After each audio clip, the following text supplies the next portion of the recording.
जब भी कोई व्यक्ति मरता है तो उसके अंदर जो आत्मा निकलती है वो प्रेत योनि में रहती है कुछ समय तक। पहले तो उस व्यक्ति को ये यकीन ही नहीं होता। जिनकी आकस्मिक मृत्यु हो जाती है वो अपने परिवार को भी पीड़ित करेगी, अपने परिवार को भी दुख देगी, उनकी खुशियों में विघ्न डालेगी। बहुत से घरों के दरवाजों में आवाजें आती हैं, ये आप दरवाजा खोल रहे हैं, खिड़की खोल रहे हैं तो चू चू की आवाज आती है। तो ऐसी आवाजों की तरफ प्रेत आत्माएं अपना आकर्षण उत्पन्न करती हैं, वो उस तरफ भागती हैं। व्यक्ति के चारों तरफ वैसे भी 20 से 25 नॉर्मल आत्माएं रहती हैं जो अपनी भूख और प्यास उस व्यक्ति की ऑरा से प्राप्त करती हैं। कभी भी बच्चों के कपड़े, महिलाओं के कपड़े रात्रि के समय बाहर सूखने के लिए ये नहीं डालने चाहिए। प्रेत अपनी प्यास बुझाने के लिए उन कपड़ों में प्रवेश कर जाते हैं। ओम हंग फट स्वाहा। आज हम बात करने वाले हैं भूत, पिशाच और डाकिनी के बारे में। बहुत सारे अलग अलग तरीके के भूत होते हैं। हमने बहुत ज्यादा तंत्रों के बारे में सुना है। आज मैं जानना चाहता हूँ ये भूत ओरिजिन कैसे होते हैं, कहाँ से आते हैं, कैसे हमारी लाइफ में इम्पैक्ट करते हैं और कैसे हम इन लोगों से बच सकते हैं। अगर किसी भूत प्रेत का हमारे ऊपर साया है तो हम कैसे जान सकते हैं कि कैसे हम बचे। आज जो हमारे साथ में गेस्ट है वो इस चीज के बहुत ज्यादा बड़े एक्सपर्ट है और बहुत पॉपुलर है इस कैटेगरी के अंदर। वेलकम। नमस्कार सभी दर्शकों का मैं अभिनंदन करता हूँ। मैं डॉक्टर राजेंद्रन कृष्णन आपकी सेवा में हूँ और आपको कुछ ऐसे रहस्य बताने के लिए इस कार्यक्रम में आया हूँ जिनका फायदा आपको आने वाले पूरा जीवन प्राप्त होने वाला है। आपके बच्चे भी, आपके परिवारजन भी इसका पूरा फायदा उठाएंगे और मैं मानता हूँ देवी कृपा मिलेगी, नकारात्मक शक्तियों से बचेंगे और भूत प्रेत डाकनी शाकनी तंत्रवादा आपके आसपास भी नहीं फटकेगी। ठीक है, तो सबसे पहले आप मुझे बताओ ये जो भूत प्रेत है ये है क्या? क्या इंसान मरने के बाद भूत बन जाता है और वो भूत वही होता है जो पिक्चरों में दिखाते हैं, आंखों के नीचे काला काला होता है? बिल्कुल कुछ ऐसा ही होता है। ठीक है, आपने पिक्चर देखी होगी, आपने सीरियल देखे होंगे, आपने रामायण देखी।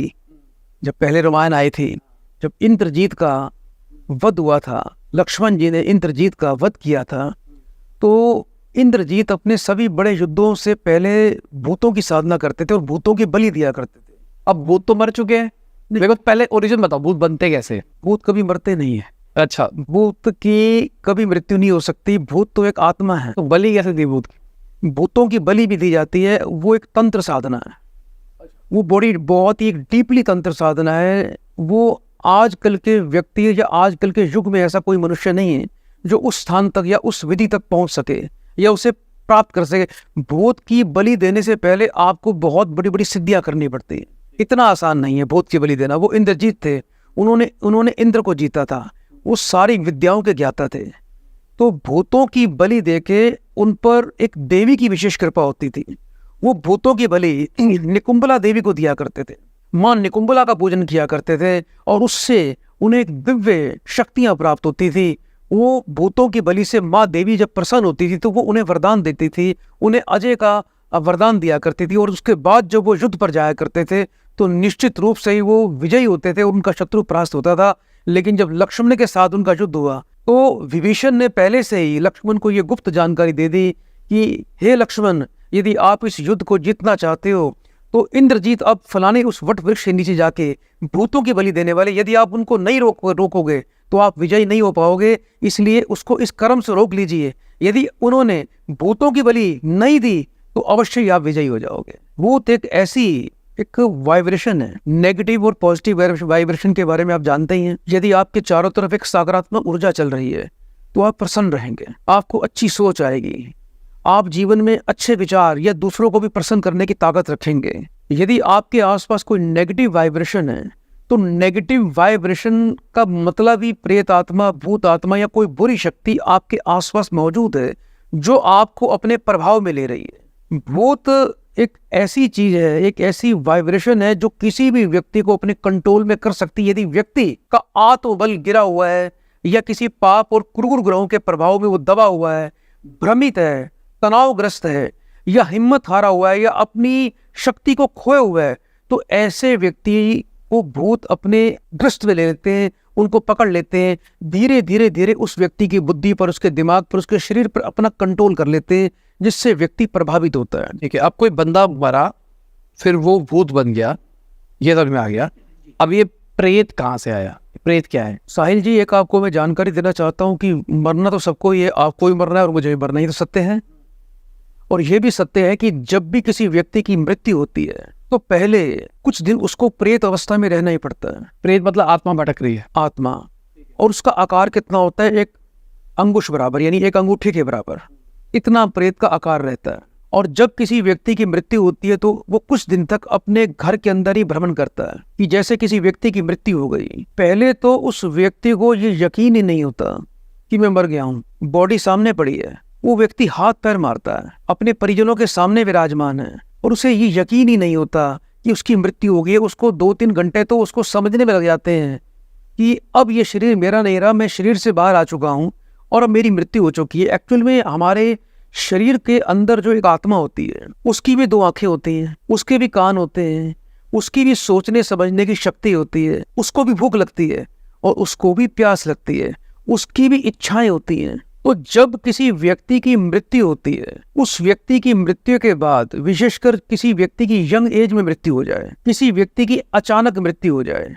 किसी व्यक्ति की किसी दुर्घटना में मृत्यु हो जाए, तो उस आत्मा को जल्दी से इस बात का यकीन ही नहीं होता कि वो मर गया है। वो अपने आप को जीवित मानता है। काफी घंटे लग जाते हैं उसको सोचने समझने में कि हो क्या रहा है। मान लो कोई व्यक्ति मर गया है, उसका भाई उसके साथ बैठा हुआ है, उसकी बॉडी के साथ में, वो अपने भाई को हाथ पैर मारेगा ऐसे, लेकिन वो सूक्ष्म शरीर है, भाई उसको देख नहीं पा रहा है, वो हाथ पैर मार रहा है, भाई को वो देख रहा है, भाई की बातों को वो सुन रहा है, लेकिन भाई उसे महसूस नहीं कर पा रहा, उसे देख नहीं पा रहा, उसको समझ नहीं पा रहा। तो भूत जो होता है, इसे बहुत समय लग जाता है। इसलिए जब कोई व्यक्ति किसी घर में कोई मृत्यु को प्राप्त करता है तो आपने देखा होगा कि बड़े बुजुर्ग यही कहते हैं कि जल्दी जल्दी इसको स्नान करवाओ और इसका अंतिम संस्कार कर दो, मानते हो? और उसके चारों तरफ थोड़ी हल्दी का चक्र बना दिया जाता है ताकि वो आत्मा उस शरीर के अंदर प्रवेश दोबारा न कर पाए। आत्मा जब शरीर से निकलती है तो वो बहुत भरसक प्रयास करती है कि किसी प्रकार से वो शरीर में दोबारा प्रवेश कर जाए, किसी प्रकार से वो शरीर के अंदर घुस जाए और उसका शरीर फिर से चलायमान हो जाए। पर ये आत्मा के वश में नहीं होता, ये सिर्फ उसका प्रयास होता है, एक विफल प्रयास होता है जिसमें वो पूरा भरसक प्रयास करता है। लेकिन परमात्मा की नीति कुछ और होती है। परमात्मा की नीति के अंदर आत्माओं के भी कुछ नियम होते हैं और उनकी कुछ इस प्रकार के बंधन होते हैं जिसको पार नहीं कर पाते। वो प्रयास पूरा करते हैं। इसलिए जल्दी जल्दी जब कोई व्यक्ति एक्सपायर होता है, मृत्यु को प्राप्त करता है, तो परिवार वाले ये कहते हैं कि जल्दी जल्दी इसका अंतिम संस्कार करके कर दिया जाए ताकि वो आत्मा इस शरीर के अंदर प्रवेश न करे या कोई प्रेत का रूप न ले ले या कोई और अनहोनी न घर के अंदर हो जाए। बहुत सी ऐसी प्रेत आत्माएं या ऐसे प्रेत होते हैं। सबसे पहली अवस्था प्रेत की होती है, आपको बता दूं मैं। जब भी कोई व्यक्ति मरता है तो उसके अंदर जो आत्मा निकलती है वो प्रेत योनि में रहती है कुछ समय तक, कम से कम 14 दिन तक, 12 से 14 दिन का समय होता है ये। और 3 वर्ष की पितृलोक की यात्रा होती है, यानी मृत्यु के बाद कम से कम 3 साल तक उस प्रेत आत्मा को आगे की यात्रा करनी पड़ती है, पितृलोक की यात्रा करनी पड़ती है। और पितृलोक की यात्रा के बाद ही धर्मराज ये निर्धारित करता है कि उसको किस योनि में उसके कर्मों के हिसाब से दोबारा भेजा जाए। जब एकदम मृत्यु होती है तो सबसे पहले मृत्यु के समय यमराज के जो दूत होते हैं, आपने देखा होगा फिल्मों में कि बड़े बड़े सींग वाले बड़े भयानक यमराज के दूत लेने के लिए आते हैं। ये असत्य नहीं है, ये सत्य है। यमराज के दूत ही लेने के लिए आते हैं। जब किसी व्यक्ति की मृत्यु किसी बीमारी के कारण होती है तो उसको मृत्यु से कुछ समय पहले ये कुछ आभास होने लगता है, वो यमराज मुझे लेने के लिए आ गया, वो देखो यमराज के दूत खड़े हैं। वो अपने परिवार वालों को कहना भी शुरू कर देता है। उसे भयभीत, और उस भय के कारण उसकी जबान भी एकदम बंद हो जाती है। वो कुछ चाह कर भी बोल नहीं पाता, कुछ बीमारी की कमजोरी होती है, कुछ ऐसे हालात बन जाते हैं। वो कुछ प्रेतों, जब वो यम के दूतों को देखता है उनका आभास करता है, क्योंकि मृत्यु से 24 से 48 घंटे पहले यम के दूत उस व्यक्ति को दिखना शुरू हो जाते हैं। और जब एक बार भी वो यम के दूतों की अनुभूति कर लेता है तो वो फिर बोल ही नहीं पाता जब तक उसके प्राण न निकल जाए। वो प्राण निकलते हैं तो ही उसकी कुछ आज़ादी होती है, तब तक वो एकदम सुन्न हो जाता है। तब तक इतना भयभीत हो जाता है, इतना डिप्रेस हो जाता है कि वो चाह कर भी कुछ नहीं बोल पाता। परिवार वाले साथ बैठे हैं, भाई बंधु साथ बैठे हैं, वो यम के दूतों को देख रहा है लेकिन फिर भी कुछ कर नहीं पा रहा है। अब जिसकी आकस्मिक मृत्यु हुई है, अचानक हुई है, मैं वही आपको समझाना चाह रहा हूँ कि कुछ लोग संपूर्ण उम्र को प्राप्त करके, एज को प्राप्त करके, जैसे किसी व्यक्ति की 75 साल, 80 साल, 90 साल, 95 साल या 100 साल की उम्र में किसी व्यक्ति की मान लो मृत्यु हुई है, तो उसको कोई चिंता नहीं किसी प्रकार की। वो मृत्यु के बाद तो कुछ समय के लिए वो भी प्रेत बनेगा और यमराज के दरबार में उसकी हाजिरी भी लगेगी। तुरंत मृत्यु के बाद एक बार यम के दूत उसको यमराज की अदालत में लेके जाते हैं, वहां पर उसकी एंट्री होती है। यमराज देवता जो है उसके बारे में सब कुछ देखते हैं, उसको एक बार तुरंत उसको जो है नीचे छोड़ देते हैं, उसी आत्मा शरीर के पास छोड़ देते हैं। वो वही अपने परिवार में भ्रमण करता रहता है। अंतिम संस्कार होने के बावजूद भी वो आत्मा जो है अपने परिवार के आसपास, अपने घर के आसपास या अपने घर के अंदर वो भ्रमण करती रहती है। इसलिए जब किसी की मृत्यु होती है तो उस मृत आत्मा के लिए विशेष भोजन बनाया जाता है और घर के किसी बड़े पुत्र को या किसी सगे भाई को वो भोजन दिया जाता है कि वो उसको ग्रहण करे, ताकि उस मृत आत्मा को उसको शांति मिले, उसको तृप्ति मिले, यानी उसके निमित्त उसको खिलाया जाता है। या किसी ब्राह्मण को भोजन 13वीं पे जी नहीं, 13वीं तक नित्य भोजन निकलता है। अच्छा, 13वीं भी इसलिए होती है कि पहले अंतिम संस्कार हुआ, उसके बाद 13वीं हुई, फिर 17वीं हुई, फिर तिमाही हुई, फिर छिमाही हुई, फिर बरसी हुई, बरसी भी होती है। तो ये इसलिए ये सारे प्रयोग रखे गए हैं शास्त्रों में कि इस बात का यकीन हो जाए कि अब तेरा इस जीवन से, इस परिवार से अब तेरा कोई लेना देना नहीं है, अब तू आगे की यात्रा कर। बहुत संतुष्ट आत्माएं ऐसी होती है जिनको पूर्ण आयु में मृत्यु की प्राप्ति हुई है, वो अपना 13वीं में अपना आगे का रास्ता अपना लेती हैं और पितृलोक की यात्रा करती हैं। जिनकी आकस्मिक मृत्यु हो जाती है, जिनकी किसी दुर्घटना में मृत्यु हो जाती है, कोई ऐसा व्यक्ति है, यंग व्यक्ति है, वो किसी के प्रेम में फंसा हुआ है, जो उसने अपने प्रेमिका को बड़े वचन दे रखे हैं कि हम विवाह करेंगे, हम अपना घर बसाएंगे, हमारे इतने बच्चे होंगे। एक कल्पनाएं करता है हर व्यक्ति।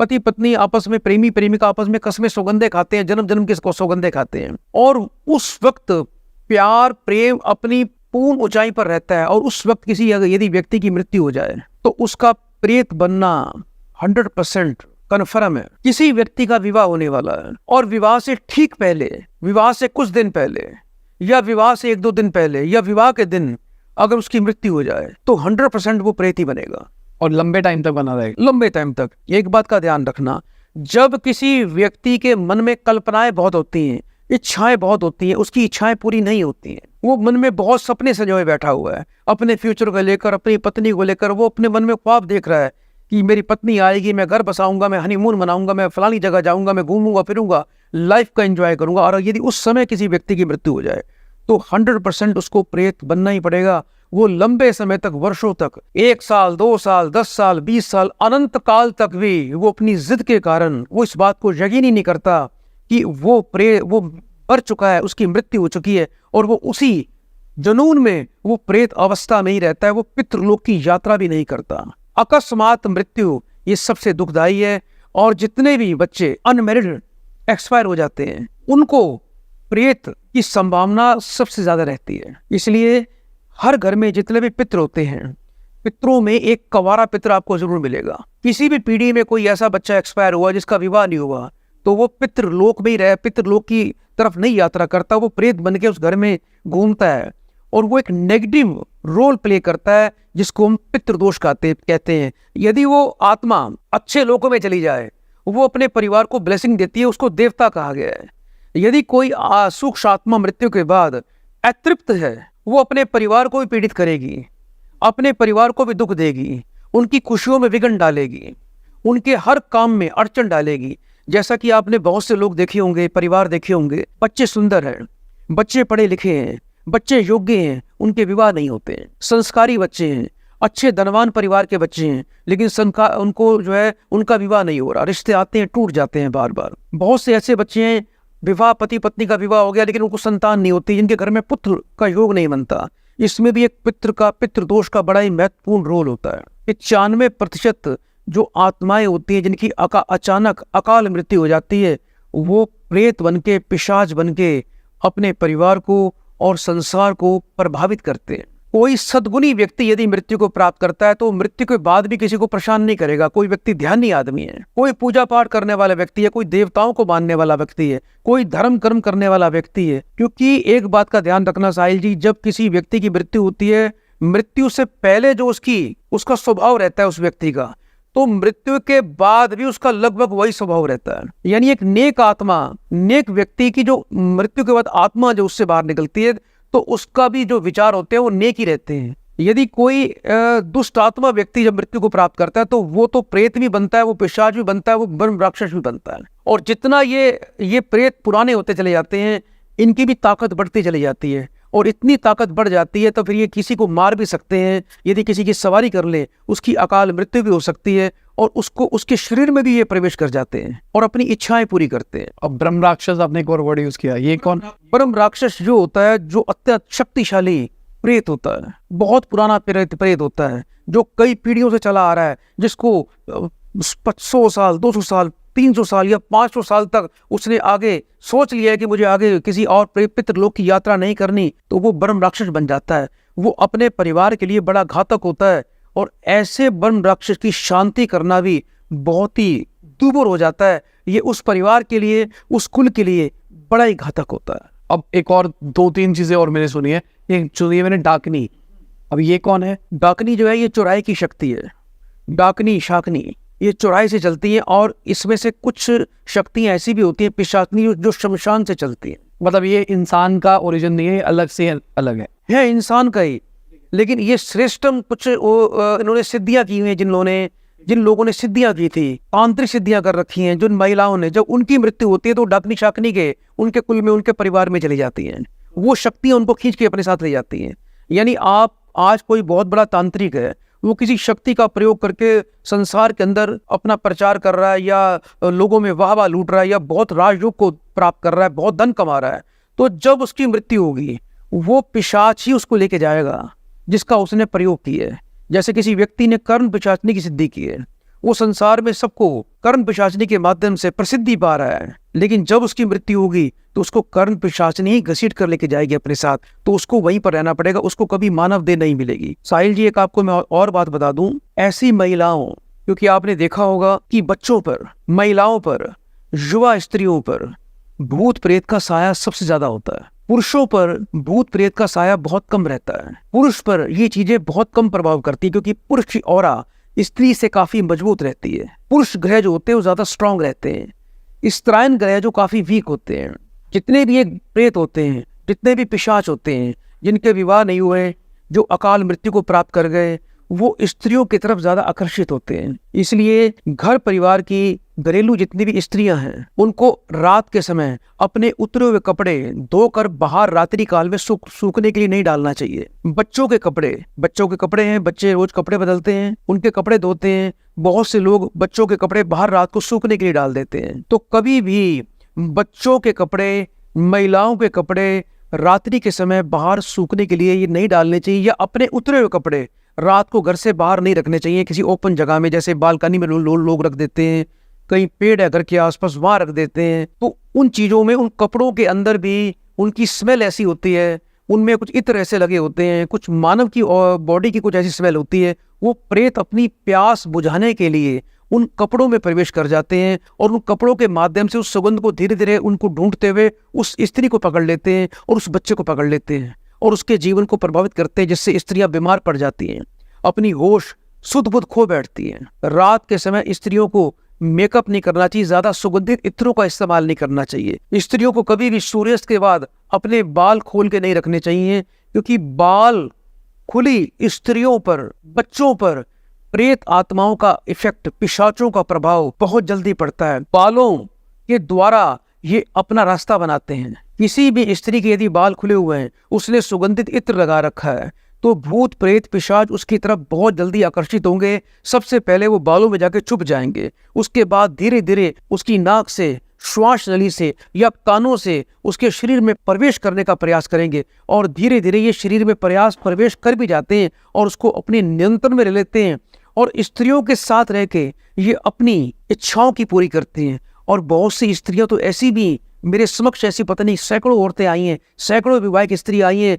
जिनके साथ ये प्रेत उनके शरीर में प्रवेश करके, जिनके मैंने स्वयं निकाले हैं, उनके साथ संबंध बनाती हैं, फिजिकली हो जाती हैं, और उनके साथ ये अपना, और ये स्त्रियां महसूस भी करती हैं कि मुझे रात को इस प्रकार से मुझे अनुभूति हुई कि मेरे साथ किसी ने संबंध बनाए। तो इस प्रकार से, और एक बात का और ध्यान रखें, कभी भी स्त्रियों को, छोटे बच्चों को पेरी के पेड़ के नीचे दिन में या रात में कभी नहीं जाना चाहिए। बरगद के पेड़ के नीचे, पीपल के पेड़ के नीचे, शम्मी के पेड़ के नीचे कभी नहीं जाना चाहिए, क्योंकि इन पेड़ों के नीचे, इन पेड़ों के ऊपर प्रेतों का, पिशाचों का सबसे अत्यधिक ज्यादा वास रहता है। खासकर बेरी और जो बबूल का पेड़ है, इसमें प्रेतों का और पिशाचों का वास सबसे अधिक होता है। रात के समय कभी भी इन पेड़ों के नीचे से किसी भी स्त्री को मेकअप करके, श्रृंगार करके या इत्र लगाकर, परफ्यूम लगाकर कभी भी नहीं निकलना चाहिए। ज्यादा चमकदार कपड़े यदि पहन के लड़कियां, स्त्रियां निकलेंगी तो उनकी तरफ प्रेत, पिशाच, भूत प्रेत बहुत जल्दी आकर्षित होते हैं और उनको चिपट जाते हैं, उनकी वाइटल एनर्जी को खा जाते हैं, उनकी ऑरा से अपनी भूख और प्यास मिटाते हैं और उनको प्रताड़ित करते हैं। और एक बार यदि उनको चिपट जाए तो जल्दी से छोड़ने का नाम नहीं लेते। घर कभी भी किसी शमशान के आसपास नहीं होना चाहिए। घर कभी भी किसी कब्रिस्तान के आसपास नहीं होना चाहिए। इन चीजों से बच के रहना है। यदि कोई रेलवे लाइन है, रेलवे लाइन के आसपास भी कभी भी कोई आपको घर नहीं बनाना चाहिए, क्योंकि जहाँ रेल लाइन होती है वहां भी समय समय पर लोग सुसाइड करते हैं, अकाल मृत्यु को प्राप्त करते हैं। और जो शमशान होता है, जो कब्रिस्तान होता है, शमशान और कब्रिस्तान में प्रेत आत्माएं असंख्य अवस्था में रहती हैं और वो प्रेत आत्माएं बड़ी दुष्ट प्रवृत्ति की होती हैं। एक चीज साहिल जी और बता दूं मैं आपको, व्यक्ति के चारों तरफ वैसे भी 20 से 25 नॉर्मल आत्माएं रहती हैं, हर व्यक्ति के चारों तरफ, जो अपनी भूख और प्यास उस व्यक्ति की ऑरा से प्राप्त करती हैं। कि जैसे आपने भोजन खाया, जैसे आपने मीठा खाया, तो वो आपके मीठे की सुगंध और वाइटल एनर्जी आपकी बॉडी से, रोमों से जो बाहर निकलती है,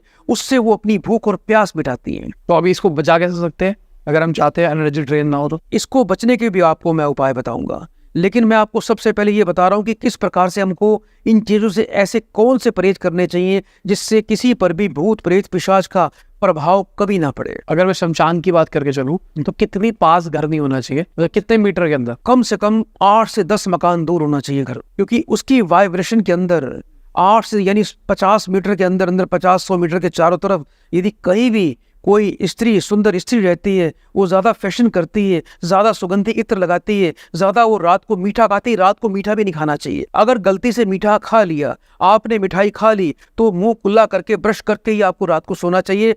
और एक चीज और, कभी भी स्त्री को निवस्त्र नहीं सोना चाहिए, चाहे आप अपनी बड़े कोठी बंगले में क्यों ना सोए पड़े हो। यदि कोई स्त्री निवस्त्र सो रही है तो उस पर भूत प्रेत, डाकनी शाकनी का, प्रेतों का, पिशाचों का प्रभाव सबसे अधिक रहता है। ये उसको अपने आगोश में ले लेती हैं और उसको छोड़ने का नाम नहीं लेती।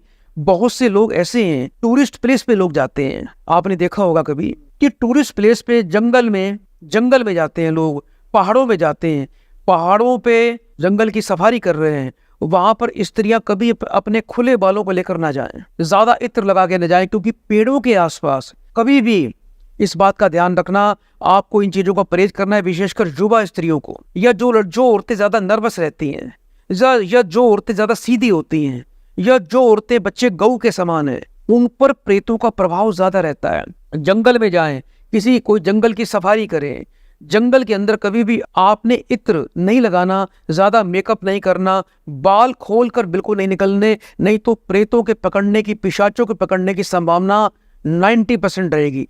बहुत सी स्त्रियां, बच्चे पहाड़ों में जाके आवाज लगाती हैं, राजेश, पमन, या कुछ भी नाम बोल देती हैं अपने किसी मिलने वाले का, क्योंकि आवाज, साउंड फैलता है वहां पर, आपने पता, इको बनता है वहां पर, साउंड वापस लौट कर आता है। तो हर क्षेत्र में भूत प्रेत पिशाच है, जहां पेड़ है वहां आपको पिशाच प्रेत अवश्य मिलेंगे, नॉर्मली भी। जो मैंने आपको पेड़ बताया वहां तो इनकी भरमार होती है, लेकिन वैसे भी हर स्थान पर स्थान देवता, क्षेत्रपाल देवता होते हैं, ऐसे हर स्थान पर कहीं ना कहीं भूत प्रेत चलायमान रहते हैं। ये तो गलती से मान लो आपने रमेश नाम की आवाज लगा दी किसी सुनसान जगह पर, किसी किले पे जाके, और हो सकता है उस स्थान पर कोई रमेश नाम का कोई प्रेत बैठा हुआ है जिसकी पहले कभी मृत्यु हुई हो और वहां वो विराजमान है, उससे वो तुरंत एक्टिवेट हो जाएगा कि मुझे इस औरत ने बुलाया है। वो तुरंत उस औरत की तरफ भागेगा और उसके ऊपर अपना प्रभाव डाल के वो उसको चिपट जाएगा। किसी भी खुले स्थान पर कभी शौच न करें, कभी पेशाब न करें। आप कहीं भी घर से बाहर जाते हैं, भूल कर भी यदि आपने पेड़ के नीचे पेशाब कर दिया, यदि आपने कीकर के पेड़ के नीचे, बबूल के पेड़ के नीचे पेशाब कर दिया, शौच कर दिया,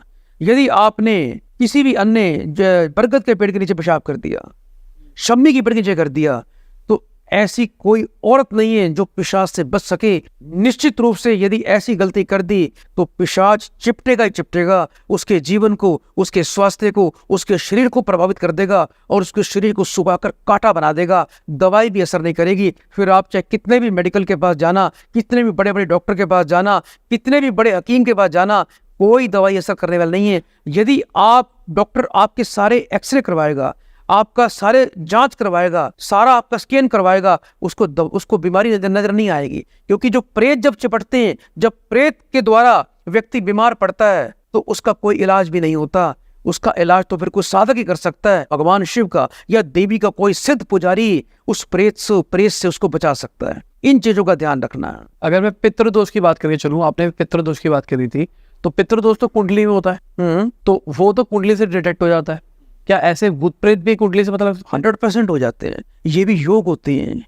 राहु का संबंध मृत आत्माओं से रहता है। जिस व्यक्ति का राहु पीड़ित है उस व्यक्ति पर भूत प्रेत का साया निश्चित रूप से होगा। जिस व्यक्ति का राहु पीड़ित है उसके ऊपर जीवन में जब भी ऐसी दशाएं गोचर में या लगन में या उसके जीवन को प्रभावित करेंगी, अंतरदशा, महादशा, योगिनी दशा या फिर ग्रह गोचर चाल के अंदर राहु उसका कुछ डिफरेंट स्थानों में बैठा हुआ है, तो उसके ऊपर तंत्र बाधा भी होगी, उसके ऊपर ब्लैक मैजिक भी होगा, उसके ऊपर राह चलते भी कई बुरी आत्माएं प्रवेश कर जाएंगी। जिस महिला का खासकर लगन में राहु विराजमान हो, पंचम में राहु विराजमान हो, सप्तम भाव में राहु विराजमान हो, अष्टम भाव में विराजमान राहु हो, तो ऐसी महिलाओं पर बहुत ज्यादा संभावना रहती है कि उसके ऊपर कोई तंत्र टोटका होता है। उसके ऊपर भूत पिशाच प्रेत का, डाकनी शाकनी का प्रभाव अत्यधिक होता है। यदि आपकी भी कुंडली के अंदर लगन में, पंचम में, सप्तम में या अष्टम भाव में राहु विराजमान है तो आपको बहुत ही सावधानी से जीवन जीना होगा। आप पर पितृ बाधा, प्रेत बाधा, तंत्र बाधा, डाकनी शाकनी और कोई ब्लैक मैजिक का प्रभाव अवश्य पड़ेगा। और यदि किसी ने ऐसा कोई प्रयोग कर दिया आप उसके भंवर में फंस जाएंगे। कोई दशा भी होती है क्या?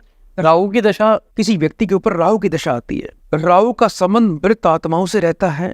राहु एक हवा है, एक वाइब्रेशन है, एक नेगेटिव वाइब्रेशन भी है। आपने देखा होगा कि संसार के अंदर, ब्रह्मांड के अंदर आपने सूर्य को देखा, प्रत्यक्ष देखते हैं सूर्य को, चंद्रमा को देखते हैं, दूरबीन से आप मंगल को भी देख सकते हैं, बुध को भी देख सकते हैं, शुक्र को भी देख सकते हैं, शनि ग्रह को भी देख सकते हैं, लेकिन आप राहु और केतु को नहीं देख सकते। इनको बोलते हैं छाया ग्रह। छाया यानी हवा, एक वाइब्रेशन। राहु जो है सिर है, केतु जो है धड़ है। राहु ने अमृत पी रखा है।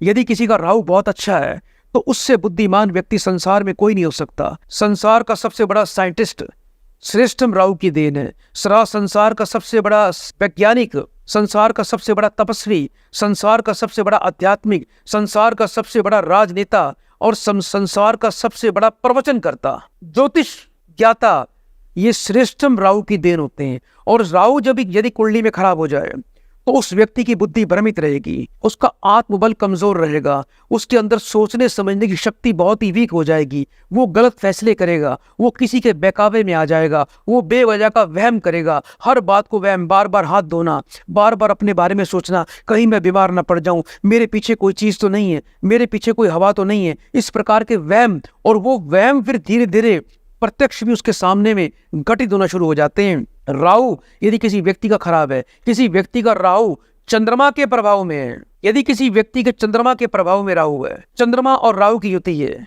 यदि किसी व्यक्ति की कुंडली में शनि और राहु की युति है तो इसको प्रेत श्राप और चंद्रग्रहण दोष कहा गया है। चंद्रमा और राहु से चंद्रग्रहण लगता है, ऐसे में उस व्यक्ति का मन बड़ा चंचल हो जाता है, मन कमजोर हो जाता है। भूत प्रेत पिशाच भी उसी व्यक्ति को अपने कब्जे में लेते हैं जो शारीरिक और मानसिक रूप से कमजोर होते हैं। जैसे कि आपने देखा होगा कि कोई व्यक्ति किसी गरीब और किसी कमजोर व्यक्ति को धमकाने के लिए चला जाए तो व्यक्ति उससे डर जाएगा।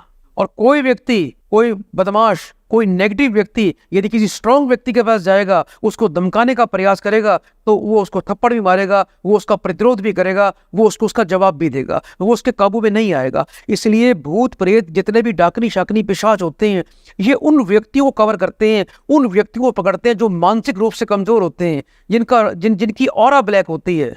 हमारी बॉडी के चारों तरफ एक ऑरा मंडल रहता है, इसके डिफरेंट कलर रहते हैं। सबसे जो बैड ऊर्जा होती है, सबसे जो बैड कलर होता है, सबसे जो नेगेटिव कलर होता है, वो होता है ब्लैक एंड ग्रे। यदि आपकी ऑरा ब्लैक है तो आप राहु से ग्रसित व्यक्ति हैं, यदि आपकी ऑरा ग्रे है तो आप केतु से पीड़ित व्यक्ति हैं। तो ऐसी अवस्था के अंदर उस व्यक्ति की ऑरा को ये भूत प्रेत पिशाच बड़ी इजीली क्रॉस करके उसकी बॉडी में प्रवेश कर जाते हैं और उसको अपने नियंत्रण में ले लेते हैं। और अपने आप को बचाएगा इसमें, सवाल तो ये है। अपने आप को बचाने के लिए आपको मैं कुछ प्रयोग देने वाला हूं। आपने सुना होगा भूत प्रेत पिशाच, भूत प्रेत निकट नहीं आवे, महावीर जो नाम सुनावे। सुना है नहीं सुना आपने? तो जिन व्यक्तियों का राहु पीड़ित है, जिन व्यक्तियों को ऐसे लगता है कि उनके घर में कोई आवाज आती है, रात को घुंघरू की आवाज आ रही है, रात को कोई नेगेटिव साया उनके आसपास है, ऐसे लगता है कि दरवाजा किसी दिन रात को खटखटा दिया, कुंडी खटखटाई, बल्ब लाइट अपने आप जले अपने आप बुझ गए, बर्तन गिर जाए, बर्तन कई बार गिर जाते हैं, एकदम अचानक रसोई में से लगता है कि कोई बर्तन नीचे गिरा है, आवाज आई है, हम कमरे में बैठे हैं और हमें पूरा यकीन है कि आवाज आई है, ये वहम नहीं है, लेकिन हम रसोई में जाते हैं तो बर्तन तो हिल जाता है, गिरा होता है, लेकिन हमें कुछ दिखाई नहीं देता। आपने देखा होगा कि बहुत से घरों के दरवाजों में आवाजें आती हैं, जी आप दरवाजा खोल रहे हैं, खिड़की खोल रहे हैं तो चू चू की आवाज आती है। तो ऐसी आवाजों की तरफ प्रेत आत्माएं अपना आकर्षण उत्पन्न करती हैं, वो उस तरफ भागती हैं। ऐसे घरों में जहां दीवारों में सीलन है, जहां दीवारों में पपड़ियां हैं, जिन घरों में हॉल वाले फ्लावर पॉट पड़े हैं या कुछ सजावटी सामान ऐसे हैं जो अंदर से खोखले हैं, ऐसे स्थानों पर प्रेत आत्माएं अपना वास कर जाती हैं। तो यदि आपको ऐसा लग रहा है कि आपके घर में कोई नेगेटिव वाइब्रेशन है, आपको भूत प्रेत दिखाई देते हैं, प्रत्यक्ष दिखाई देते हैं, या वहम भी है आपका, या आप कमजोर हैं, तो बड़ा सुंदर प्रयोग दे रहा हूं। आपको करना क्या है? आपको अपने सीधे हाथ की हथेली पर हल्का सा लाल रंग का चंदन रखना है। उस चंदन को अपने सीधे हाथ की मध्यमा उंगली से लगा देना और इस प्रकार उंगली खड़ी करके आपको बोलना है, ओम हुं फट स्वाहा। एक बार फिर से बोल रहा हूं, ओम हुं फट स्वाहा। ये बड़े स्ट्रांग होके बोलना है, शक्ति से बोलना है, आत्मबल से बोलना है। उसके बाद उसका तिलक अपनी नाभि पर लगाना है। मेरे को तो लगा गाली दे रहे हो। नहीं, ओम हुं फट स्वाहा ये हनुमान जी का बड़ा ही सिद्ध तांत्रिक मंत्र है। ठीक है, और भी क्या इसका प्रयोग करने से बुरी शक्ति आपके आसपास नहीं आएगी। ये तिलक आप तुरंत उसी टाइम अपने बच्चों को लगा सकते हैं, अपनी नाभि की, अपनी स्वयं की नाभि पे लगा सकते हैं। इसके अलावा यदि मैं आपको आज कई प्रयोग देने वाला हूं भूत प्रेत तंत्र बाधा से बचने के लिए। मेरे सारे सिद्ध प्रयोग हैं जिनको लोगों को देके लाखों व्यक्तियों का हनुमान जी ने कल्याण किया, मेरे इष्ट देवता ने कल्याण किया। एक छोटा सा नारियल पानी वाला अपने हाथ में रखें। रात के समय सोने से पहले यदि आपको घर में डर लगता है, किसी नए मकान में गए हैं, आपको पता है आपके घर में किसी ने कुछ जादू टोना कर दी है, घर के बाहर कई बार नींबू कटे मिलते हैं, मिर्च मिलती है, तेल गिरा मिलता है, अंडे फूटे मिलते हैं, या कई बार खून के छींटे आ जाते हैं, देखा होगा, सुना भी होगा आपने। तो यदि आपके साथ में ऐसा हो रहा है तो शनिवार की रात्रि को 11 से 12 बजे के बीच में एक जटा वाला छीला हुआ नारियल लें, उस पूरे नारियल पर सरसों का तेल लगा दें और अपने परिवार बच्चों के बीच में बैठकर एक सरसों के तेल का दीपक लगा के मां काली को 3 बार प्रणाम करना है और एक मंत्र बोलना है, ओम क्लीम फट स्वाहा। एक बार फिर से बोल रहा हूं, ओम क्लीम फट स्वाहा। ये जोर लगा के जोश से बोलना है, तभी वो शक्ति काम करेगी। यदि हल्की भी आवाज आपकी धीमी हुई, यदि आपके अंदर कॉन्फिडेंस की कमी आ गई, तो ये चीज काम नहीं करेगी। इसलिए बड़े स्ट्रांग होके बोलिए, उसी टाइम उस नारियल को घर से बाहर अपनी दहलीज पे जाए, उसको जोर से फोड़ दे, उसका चीटा अपने घर में लगा दे, बच्चों पर लगा दे, तनिक मात्र भी ये चीज आपके आसपास भी नहीं आएगी। आपने जब बोला ना, मेरे को वाइब्रेशन फील हो रही थी। बड़ी स्ट्रांग वाइब्रेशन है, क्योंकि जो भूत प्रेत होते हैं, यदि आप जब स्ट्रांग हो जाते हो, जब भूत प्रेतों को आप अपनी आंख दिखाकर बात करते हो, उंगली उठाकर बात करते हो, तो एक बार तो ये भी भयभीत हो जाते हैं इंसान से। स्ट्रांग बनना पड़ेगा आपको। यदि आप स्ट्रांग बन जाएंगे, आप घर में मजबूत बन जाएंगे और भरपूर स्ट्रांग होकर इनका विरोध करेंगे, तो भूत प्रेत भी आपका बाल विभाग करेंगे। ये भी उल्टे पांव भागते हैं, उल्टे पांव भागते हैं। यदि आपकी दुकान पर किसी ने तंत्र बाधा कर दी है, आपकी दुकान पर किसी ने को डाकनी शाकनी छोड़ दी है, तो ऐसी अवस्था में शुक्रवार की रात को 4 नींबू लें, चारों नींबू दुकान के चारों कोनों में रात को रख के आएं और शनिवार को सुबह जाएं, वो सारे नींबू, चारों नींबू उठाएं। लेकिन आपको सभी बाजार खुलने से पहले आपको सभी बाजार की दुकान खुलने से पहले जाना होगा, कि कोई देखे ना, कोई टोके ना। आपको वो चारों नींबू उठाने हैं, हनुमान जी का ध्यान करना है, श्री राम जी का 3 बार नाम बोलना है, और चारों नींबू हाथ में उठा के आपको 7 बार बोलना है, ओम राम श्रेष्ठ, ओम राम श्रेष्ठ, ओम राम श्रेष्ठ 7 बार बोले। उसके बाद उस नींबू को ईंट से तोड़ दें, उसको उठाकर बाहर कूड़े में फेंक देना और ये बोल देना, मेरे साथ श्री राम जी की शक्ति, मेरे साथ हनुमान जी की शक्ति, तू जहां से आई है तू वहीं चली जा। मैं तुझे ऐसा आदेश करता हूं, भूत प्रेत जादू टोना डाकनी शाकनी ऐसे रफू चक्कर होंगे जैसे पुलिस को देख के चोर भागता है। ये प्रयोग कोई भी कर सकता है। जब आप बोलते हो ना तो आपकी वाइब्रेशन अलग हो जाती है। नॉर्मल बोलते हो तो आप इस लेवल पे होते हो। रात पतली आलमाना सीन हो रहा है। भूत प्रेतों से बचने के लिए आपको स्ट्रांग बनना ही पड़ेगा, नहीं तो ये आपको अपने प्रभाव में ले लेंगे। अभी आजकल तंत्र भी बहुत ज़्यादा चल रहा है, तो तंत्र में वशीकरण होता है।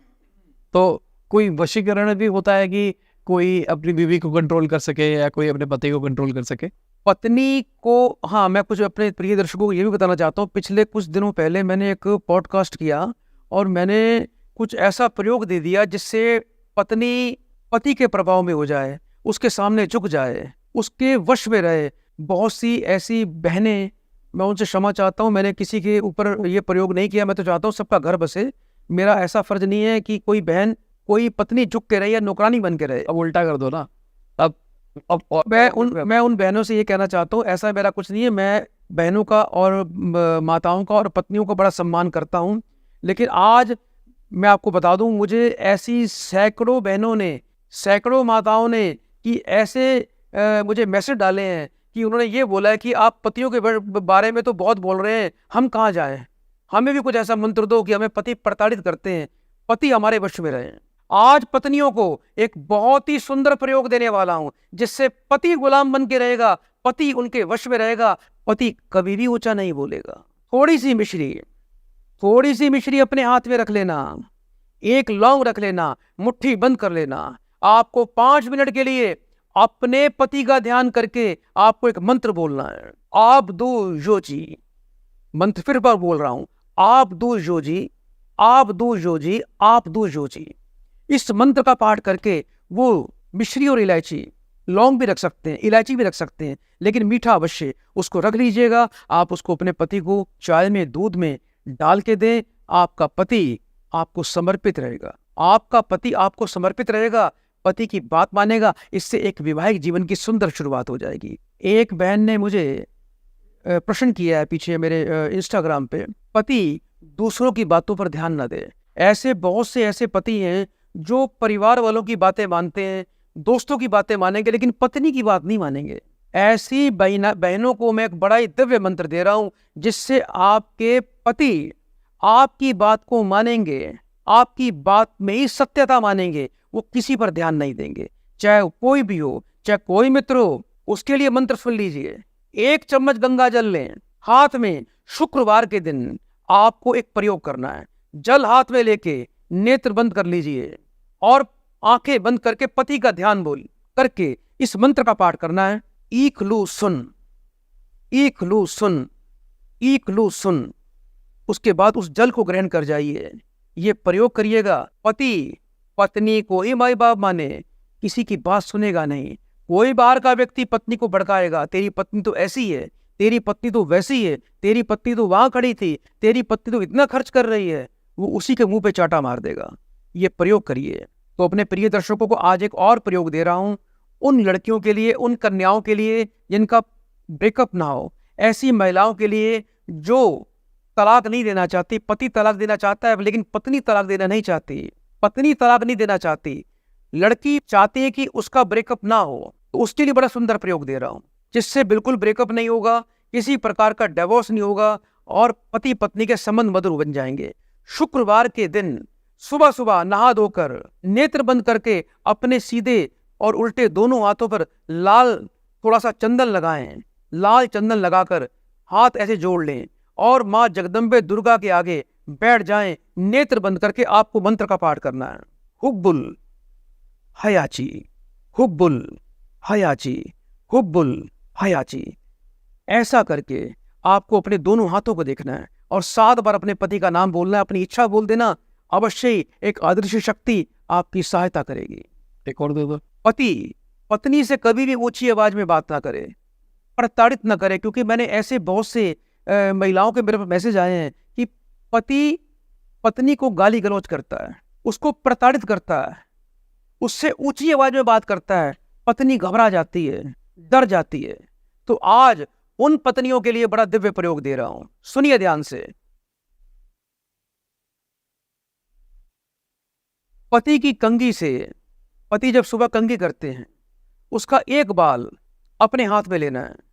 शनिवार के दिन उस बाल पे हल्का सा चंदन का इत्र लगाकर सीधे हाथ पे रखे मुट्ठी बंद करनी है और 5 मिनट के लिए पति का ध्यान करके आपको ये मंत्र पढ़ना है। चा मूसक बन गइल बा, चा मूसक बन गइल बा, चा मूसक बन गइल बा।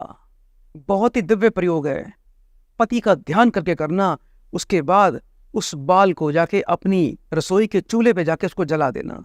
ये प्रयोग महीने में एक बार करना है, दिव्य लाभ मिलेगा, अलौकिक प्रेम होगा और जीवन खुशहाल हो जाएगा। ये सब एक तरह का तंत्र का ही पार्ट है जो आप बता रहे हैं। ये कुछ मेरे सिद्ध मंत्र हैं जो गुरुओं द्वारा प्राप्त हुए हैं। ठीक, और कोई भी कर सकता है इसको? कोई भी कर सकता है, कोई साइड इफेक्ट नहीं, किसी भी धर्म का व्यक्ति कर सकता है। कोई हिंदू है, कोई मुस्लिम है, कोई सिख है, कोई ईसाई है, किसी भी मंत्र का आप प्रयोग कोई भी धर्म का व्यक्ति करे, अवश्य ही लाभ मिलने वाला है इससे। कुछ सक्सेस का भी बताओ ना, आजकल सबको पैसा चाहिए, इसके लिए भी कोई है क्या सिद्ध मंत्र? आज अपने प्रिय दर्शकों को बहुत ही सिद्ध मंत्र दे रहा हूं। ये हनुमान जी का मंत्र है, बड़ा ही सिद्ध मंत्र है। जो व्यक्ति सफलता चाहते हैं, ऐश्वर्य चाहते हैं, संसार में नाम ऊंचा करना चाहते हैं और अपने जीवन में मंगल को दिग्बली करके हनुमान जी की शक्ति से कृपा चाहते हैं और उनको चारों तरफ से सक्सेस मिले, चारों तरफ से धन आए, धनी धन आए, इतना धन आए कि संभाल ना पाओ, आपको करना क्या है? हर मंगलवार को हनुमान जी के मंदिर में जाएं, दक्षिण मुखी हनुमान जी के मंदिर की मूर्ति के समक्ष बैठकर थोड़े से गुड़हल के फूल हाथ में लेके आपको 5 मिनट के लिए मंत्र का पाठ करना है। पहले 3 बार आप श्री राम जी का नाम लें, उसके बाद 5 मिनट के लिए आपको एक मंत्र पढ़ना है। ओम फाल्गुन सखा, ओम फाल्गुन सखा, ओम फाल्गुन सखा। इस मंत्र का पाठ करते हुए अपने जीवन में यश, सफलता, कीर्ति, ऐश्वर्य, सक्सेस की प्रार्थना करते हुए वो पुष्प आप हनुमान जी के चरणों में छोड़ दीजिए। दिव्य प्रयोग है, कोई बाधा नहीं आएगी, कोई जीवन में नेगेटिविटी, कोई बुरा प्रभाव आपके जीवन को कभी प्रभावित ही नहीं कर पाएगा। आज के टाइम पे बहुत सारे लोग स्ट्रेसफुल लाइफ जी रहे हैं, लाइफ में बहुत स्ट्रेस है, डिप्रेशन है, वो चीज को कैसे दूर कर सकते हैं? बिल्कुल, सभी लोग भाग दौड़ कर रहे हैं, मेहनत कर रहे हैं, प्रयास का फल नहीं मिलता, सफलता की चिंता, नौकरी में प्रमोशन को लेकर चिंता, परिवार का स्ट्रेस, क्या करें? ऐसा कौन सा मंत्र है जिससे तनाव, डिप्रेशन, भय, कला हमारे जीवन से दूर हो जाए और हमारा जीवन खुशहाल हो जाए? आपको रोजाना घर से सुबह नहा धोकर निकलने से पहले अपने घर के पूजा के स्थान पर एक देसी घी का दीपक जलाना है। उस देसी घी के दीपक में 1 चुटकी लाल सिंदूर आपको डालना है। हाथ जोड़कर 3 बार श्री राम जी को प्रणाम करना है और मंत्र बोलना है। बड़े ध्यान से सुनिएगा। ओम सीता शोक विनाशन, ओम सीता शोक विनाशन, ओम सीता शोक विनाशन। इस मंत्र का पाठ करना ऐसी अद्भुत कृपा है इस मंत्र के अंदर कि बड़े से बड़ा शोक होगा, स्वा हो जाएगा, बड़े से बड़ा तनाव, स्ट्रेस, डिप्रेशन होगा, समाप्त हो जाएगा। चारों तरफ से ऊर्जा, उमंग और खुशी और खुशहाली मिलेगी। आजकल लोग बहुत ज्यादा हेल्थ को लेके भी परेशान है, तो अगर कोई बीमारी होती है उसके लिए? बहुत से युवा वर्ग है जो युवा अवस्था में ही आजकल गलत खान पान के कारण बीमार पड़ गए हैं। शरीर सूखता जा रहा है, शरीर में ऊर्जा नहीं है, खाया पिया लगता नहीं है। ऐसे लोगों पर आज बहुत ही बड़ी कृपा होने वाली है। यदि आज जो मंत्र जो मैं दे रहा हूं इसका प्रयोग कर लिया तो जीवन सदैव स्वस्थ हो जाएगा, सुखी हो जाएगा, बॉडी की वाइटल एनर्जी बढ़ जाएगी और आप पवित्र हो जाएगी और खाया पिया आपको अवश्य लगेगा। ये मंत्र अपने बच्चों के लिए माता पिता भी कर सकते हैं। इस मंत्र को बड़े ध्यान से सुनिए। हाथ जोड़कर, देसी घी का दीपक जलाकर, हाथ में थोड़ा जल लेकर आपको मंत्र पाठ करना है, नित्य करना है 5 मिनट। ओम लक्ष्मण प्राणदाताय नमः, ओम लक्ष्मण प्राणदाताय नमः, ओम लक्ष्मण प्राणदाताय नमः। जो भी हेल्थ को लेकर पीड़ित है उसको चीटा मार दीजिए। यदि आप स्वयं पीड़ित हैं तो वो चीटा अपने सिर पर लगाइए। बड़ा ही दुर्लभ, बड़ा ही सिद्ध प्रयोग है, करके देखिए, आनंद आ जाएगा, सुखी हो जाओगे, स्वस्थ हो जाओगे। आजकल सोशल मीडिया में सबको फेम चाहिए, तो फेम के लिए भी कुछ होता है क्या? अवश्य। यदि आप नेम और फेम चाहते हैं तो मंगलवार के दिन एक लाल रंग का ध्वजा आप बनवा लीजिए। एक लकड़ी की लाठी में, लकड़ी की लाठी पर पहले पूरा चमेली का तेल लगा दें और उस ध्वजा के ऊपर आप एक स्वास्तिक बना दीजिए। अपने घर के मुख्य द्वार पर आप उसको टांग दीजिए, बिल्कुल सेंटर में। और हाथ जोड़कर सूर्योदय के समय आपको ये झंडा लगाना है और 5 मिनट के लिए आपको पहले दिन प्रार्थना करनी है। उसके बाद नित्य ही उस ध्वजा के सामने खड़े होकर श्री राम जी का, हनुमान जी का ध्यान करते हुए हाथ जोड़कर आपको एक मंत्र का पाठ करना है। ओम ऐं ह्रीं हनुमते रामदूताय नमः। ओम ऐं ह्रीं हनुमते रामदूताय नमः। ओम ऐं ह्रीं हनुमते रामदूताय नमः। सफलता, सफलता, सफलता। इस प्रकार से प्रयोग करिए, हनुमान जी आप पर विशेष कर्म करेंगे। मंगल आपकी कुंडली में इतना स्ट्रांग हो जाएगा, मंगल दिग्बली बन जाएगा इस मंत्र के प्रभाव से। राहु केतु का प्रभाव समाप्त हो जाएगा इस मंत्र के प्रभाव से। आपका यश, कीर्ति, नेम फेम दसों दिशाओं में फैल जाएगा। ये वाला पॉडकास्ट हमने भूत प्रेत के अराउंड किया है, तो भूत प्रेत को उतारने के लिए क्या कर सकते हैं? यदि आपके परिवार पर, आपके बच्चे पर, आपके घर की किसी स्त्री पर किसी भी प्रकार का भूत प्रेत, किसी भी प्रकार का बुरा साया यदि पड़ गया है और कहीं से आराम नहीं मिल रहा है, तो आपको एक प्रयोग करना है। हर शनिवार को यह प्रयोग करना। पहली बार में ही भूत प्रेत उतर जाएगा। बार बार भी करते रहोगे, हर शनिवार भी करते रहोगे। यह प्रयोग बड़ा छोटा प्रयोग है। दोबारा उस स्त्री की तरफ कभी भूत प्रेत देखेगा भी नहीं। हाथ में थोड़ी पीली सरसों लेकर हाथ को बंद करें, एक सरसों के तेल का दीपक उस स्त्री के सामने जलाकर बैठ जाएं और नेत्र बंद करके हनुमान जी को प्रणाम करके आपको एक मंत्र का पाठ करना है। ओम दशग्रीव दरबाहा, ओम दशग्रीव दरबाहा, ओम दशग्रीव दरबाहा। उसके बाद उस सरसों को घर में किसी उपले पे रख के जला दीजिए। उसकी ध्वनि पूरे घर में लगा दीजिए। भूत प्रेत भाग जाएंगे, उस घर की तरफ मुड़कर भी नहीं देखेंगे। ठीक है। तो सबसे पहले थैंक यू, बहुत मजा आया और नया डायमेंशन खोला मैंने अपने आप को। मतलब मैं बेसिकली क्या कर रहा हूँ, पॉडकास्ट में मैं नया नया चीजें सीखता जा रहा हूँ, तो मजा आ रहा है मेरे को। बहुत बहुत शुभकामनाएं सभी दर्शकों को। नमस्कार। तो इसी के साथ आज की वीडियो खत्म होते हुए उम्मीद करता हूं आपको मजा आया होगा। लाइक कर देना, शेयर कर देना, कमेंट बताना वीडियो कैसी लगी। Bye, good night, good afternoon, जब भी वीडियो को देख रहे हैं। जय हिंद, वंदे मातरम।